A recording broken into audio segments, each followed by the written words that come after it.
$40 milliards. C'est pas le PIB d'une nation émergente, c'est pas le coût de la reconstruction après une guerre, c'est pas non plus le montant d'un plan de sauvetage bancaire orchestré par la Fed, c'est le montant de Bitcoin qu'un exchange a envoyé par erreur à ses utilisateurs.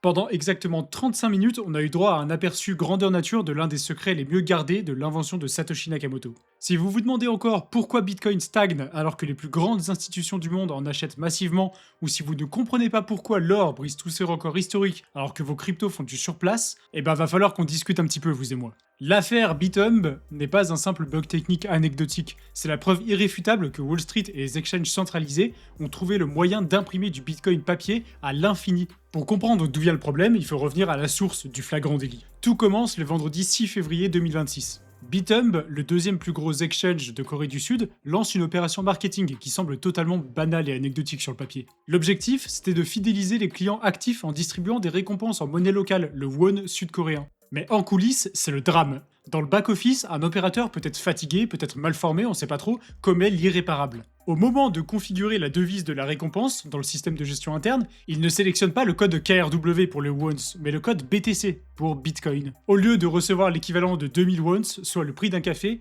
les utilisateurs éligibles voient leur compte crédité de 2000 Bitcoin. Plus de 100 millions de dollars par utilisateur, et un total de pratiquement 40 milliards.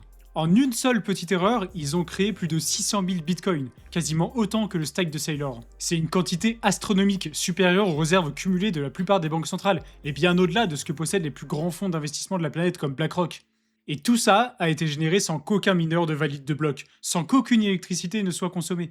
Ce qui distingue cet incident d'une simple erreur d'affichage graphique, c'est l'intégration immédiate de ces fonds erronés dans le moteur de trading de la plateforme. Pour le système de l'exchange, ces 620 000 BTC étaient réels et échangeables. Et les utilisateurs, ils se sont pas fait prier, ils ont réagi avec une rationalité économique prévisible, la vente immédiate. Une vague de vente massive d'actifs qui n'existaient pas physiquement a provoqué un effondrement localisé des prix. Bon, quand je dis physiquement, on s'entend, c'est pas des bitcoins au sens physique du terme, ils ont pas des petites pièces jaunes. Mais on parle de bitcoins qui existent réellement sur la blockchain. Sur le carnet d'ordre de Bithumb, le cours du bitcoin a dégringolé brutalement, perdant jusqu'à 17% de sa valeur en quelques minutes. Cet effondrement a créé un écart de prix massif, un spread de plus de 10% avec le reste du monde, déconnectant la Corée des marchés globaux. Et c'est précisément ici que vous devez comprendre la grande illusion du système actuel. Tant que vos bitcoins sont sur des plateformes centralisées, ce ne sont pas vraiment des bitcoins. Ce ne sont que des lignes dans une base de données. Bithumb n'avait pas du tout ces 620 000 BTC dans ses wallets. Pour info, la réserve de l'exchange, c'est un peu plus de 40 000 BTC appartenant aux utilisateurs, et 175 BTC en propre. Ouais, si on ne compte pas les dépôts des gens, la plateforme ne détient que 175 BTC. Autant vous dire que ces 600 000 BTC, ils n'existaient pas physiquement, ni même numériquement d'ailleurs, ils ont jamais été minés, mais le système les a vendus quand même. La plateforme a fini par geler les retraits au bout de 35 minutes. Ils ont réussi à annuler la majorité des transactions comptables. Mais le mal était fait. 125 BTC ont disparu dans la nature, sortis vers des portefeuilles privés avant la coupure. Ça a créé une perte sèche de près de 9 millions de dollars pour l'exchange. Ce jour-là, la preuve a été faite que la rareté du Bitcoin sur les exchanges, c'est une fiction. Une simple ligne de code peut diluer votre patrimoine. Mais cet incident, aussi spectaculaire soit-il, n'est que la partie émergée de l'iceberg d'un mal beaucoup plus profond et pernicieux, une maladie qui ronge le marché et que certains appellent la grande divergence. Regardez les chiffres, ils ne mentent pas. On est en 2026, l'inflation est persistante, la méfiance envers les États est à son paroxysme, théoriquement c'est le moment de gloire absolue pour les valeurs refuges. Et l'or joue son rôle à la perfection, le métal jaune a brisé tous les records, dépassant les 5300 $ l'once.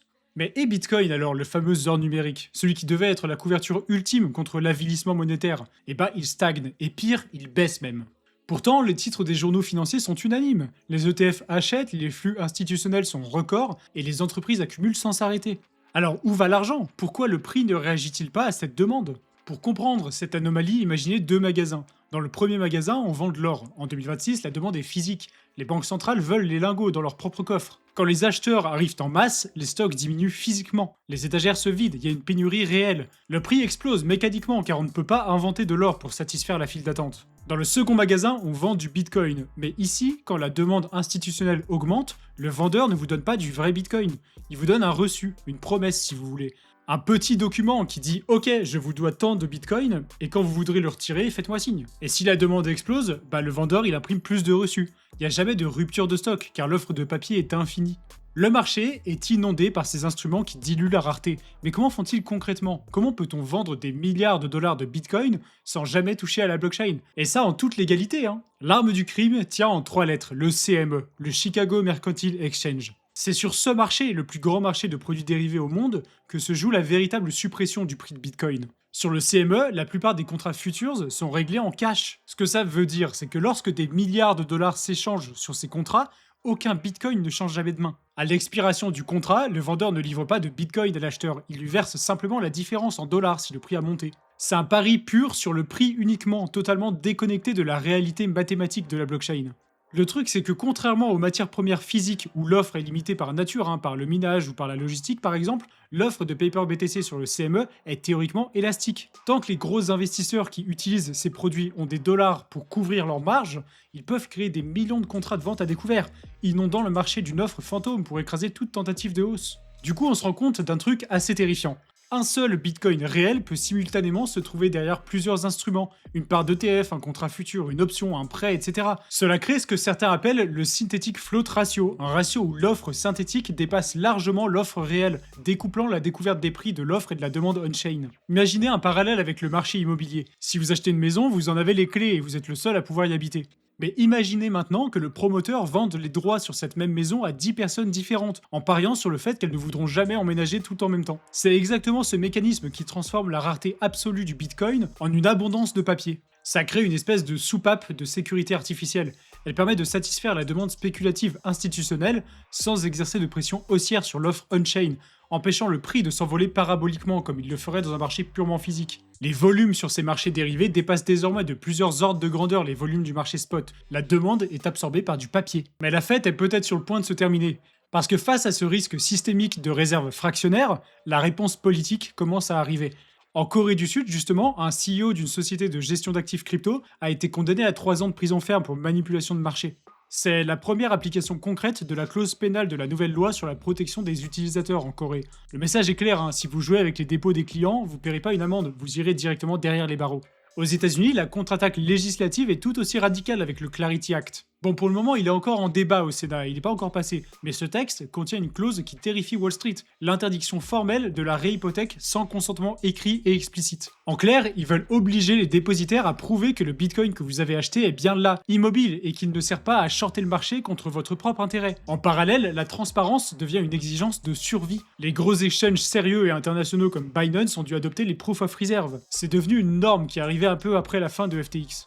Ça permet de prouver mathématiquement que l'exchange possède les fonds couvrant tous les dépôts. Nous sommes à un point de rupture. Le marché est écartelé entre deux réalités. D'un côté, un prix du Bitcoin artificiellement dilué, et de l'autre, une crise de confiance qui pousse les investisseurs à retirer leurs billes des exchanges au fur et à mesure. Si le Synthetic Float Ratio continue de grimper, le risque de contrepartie deviendra insoutenable. Il suffira d'un choc, d'une faillite majeure par exemple d'un émetteur d'ETF ou d'un grand dépositaire, pour déclencher un bank run, mais façon exchange. Mais ce qui est sûr, c'est que ce jour-là, les détenteurs de BTC papier se rueront vers la sortie pour exiger la livraison du véritable actif. Et ils découvriront qu'il n'y en a pas pour tout le monde. On court tout droit vers un supply shock, une crise d'offres d'une violence absolue, où le prix ne sera plus dicté par les contrats du CME, mais par la froide réalité mathématique de la blockchain. Difficile de savoir quand est-ce que ça arrivera, et surtout quelle ampleur ça va avoir. Vous pensiez que la limite sacrée des 21 millions de bitcoins était inviolable? Au moins maintenant vous êtes fixé. Le danger vient pas du protocole en lui-même, mais bien de l'ingénierie financière de Wall Street. En bâtissant une gigantesque superstructure de produits dérivés, futures, ETF, options et swaps perpétuels, la finance traditionnelle a mis en place une mécanique redoutable, la création d'une offre synthétique virtuellement illimitée. L'affaire Bithumb avec ses 600 000 BTC l'illustre parfaitement. La conséquence, c'est que la rareté ne fait plus office de plancher pour le prix, car la valorisation du BTC ne se décide plus sur la blockchain via l'offre ou la demande réelle, mais dans le casino des marchés dérivés. C'est exactement ce qu'ils ont fait pour l'or pendant des décennies. Les institutionnels sont en train de noyer la rareté numérique sous un déluge de liquidités papier.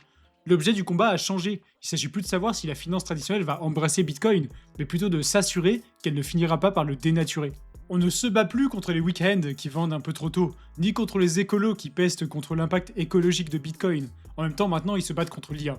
Non, nous, dorénavant, on se bat contre les rouages de la finance de l'élite mondiale. Reste à savoir qui va l'emporter, et si vous voulez suivre tout ça avec nous, venez faire un tour sur notre canal Telegram d'actualité. On vous résume toute l'actualité crypto en direct et ça fait vraiment gagner beaucoup de temps. Comme d'hab, je vous mets le lien en description.